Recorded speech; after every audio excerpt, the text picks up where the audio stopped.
So those type of things, and I believe in structure, and I believe that through this gang essence, once they get the picture that they're not enemies of each other, and get an identification on the real enemy, we'll have an army that'll be able to overwhelm. I mean, you know, blacks in America, we're the most mistreated people on the planet Earth.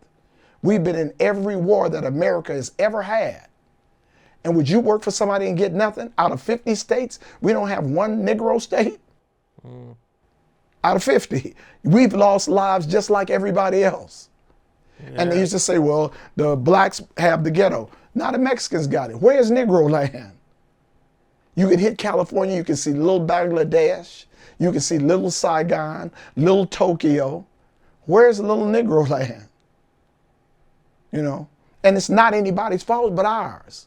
I looked on Facebook one day, and this guy, he wrote, he says, blacks don't want to be free. We just want white people to like us. Ain't that sad? Man. We don't want to be free. We just want white people to like us. So if you ask not, you get not. So we have never asked for anything. We've never demanded anything. And so this new generation, they're demanding stuff. So we just got to focus them on what they're demanding. Then we have these little Jiminy Cricket type of people that try to throw off and have things going another way. And by the way, Charleston White, I got your police report. You said nobody could get nobody can call you a snitch because if they can bring any evidence. But Charleston White's is that what police report is that from? From his case. In the 90s? Yes, sir. His police report, because when he was 21, his case was sealed. So his court case cannot be opened. But he neglected the fact that it's still a police report. And on his police report, all that stuff that he talked about, that he gave the gun and he did this, none of that reflects in his police report. They talks about how he sobbed and he said he didn't have anything to do with it. And you did tell on your crime partners. Wow. So okay. The actual facts is that Charleston White is a rat and a liar. He's on the camera talking about how he was the head of and he was the organizer. In his police report, in his arrest, in his clothes, he never had a starter jacket, so he never took one. He was in the back seat. He talked about he feels bad for killing. He never shot a gun. And he never said in the police report that he passed the gun to Tuan. In the police report, he never said that he told dude to report the car stolen. He said they took him and he didn't know what happened. And I was scared. That's what he said in the police report. But now here, 20 years later, you're talking about you were the brains of the organization. And every time you see him, he got his gun. He's never used it. So I don't want to waste a lot of time, but I just want to let you know that Charleston White is really a fraud. But everybody kind of knowing this now, you know. But we go on as a gang, and we don't need these frauds in order to make our stuff where we need it to be. We need to just grow, and me and Melvin Farmer, we go all over the United States trying to rebuild black minds. Charleston White, I believe, has said he has $50,000 for anybody that has the paperwork. Right. I want to collect, Charleston. Okay. Come with it. Since he said that, we got the police report. Yeah, that was in a Say Cheese interview too that he just did recently. Okay. Where he was talking about you and Melvin, and like you said, he also said that his records are sealed. So no, you can't get his course records. You know, but the police report is different. So you can still get a police report from even way back then? Yes, sir. Oh, okay. All right. Well, I can't get, I have a friend that has accessibility to a lot of stuff. He's a federal investigator, you know. Or we work in Cali. You know, we just, you have to have the proof. You just can't keep talking. you know. So, that's what we do, man. We truth tellers, whether it affects me or it hurts me. I got to tell the truth, whatever it is. Yeah, definitely. Was there any other issues that you had that you wanted to clear up from our last interview?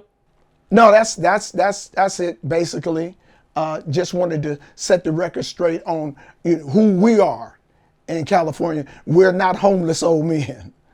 we are homeowners. You can Google me. I own a house. I have children, and I'm in my children's life. So it's just like we're not just out here running around, hanging in the park, drinking 40s. I don't even think they drink 40s no more anyway. So, but we're doing something productive with our time every day. I have a history, like you say. I had an amazing run when I got out of prison in '95 and was able to be around a lot of real, affluent people and made a real impact on my life. Taking it back to the 60s and 70s, when everything was forming, what was that era kind of like? Well, like I said before, initially I was in youth authority and I was in Ontario YTS. 70, 71, I was there when the first Crips came in, Bunchy Griffin, Minnesota, it was Ricky Bonneville, Skipper, Chip, from the Avenues. Most of youngsters, 13 and 14-year-olds with murders, So I knew these dudes, I had firsthand when they first came in, when they first arrived in youth authority. I was there. Then I was in a riot, an incident happened, and I went to San Quentin. And when I got to San Quentin, I was one of the first to ever go straight from youth authority to San Quentin. And when I got to San Quentin, like I say, I had relations with Crips before. And the ex-gang members from the 50s and 60s, who used to be Slausons, who used to be businessmen and gladiators, they became BGF, Black Guerrilla Family. And they became revolutionaries, and they felt thumbs down on any Crip. Could no Crip come to San Quentin? Because they said there was ravages in the neighborhood, there was this and this and that. So one of the brothers that was involved in a murder at the Palladium in 1972, he came to San Quentin. And I had to explain to the brothers in Quentin, you was just like that at one time. Here you're in prison doing life for a dice game. You killed a man over a quarter, So you were killing over. So you can't discriminate in killing. And just because you get a new identity, now you forgot where you were. So when I started, okay, we can roll that. So brothers started coming in, and it started being a whole nother concept on a unity. Compton always had a unity. No matter if they were Crips or we was Pirus, when we got to prison, we was all from Compton. So all the little beefs that you had, you set aside when you go to prison, So that's been until as of late. Now everybody is so segregated. It's about blocks and this and this and that, but they have no true history. You feel what I'm saying? So without a true history, your roots is just like backwards. So, you start, well, I'm an OG, and you start banging in 2000. Like, who do that? So we have so many video bangers now. You have all these high-speed internet bangers. So the media put it on another level. So we don't have the same concept as we had before.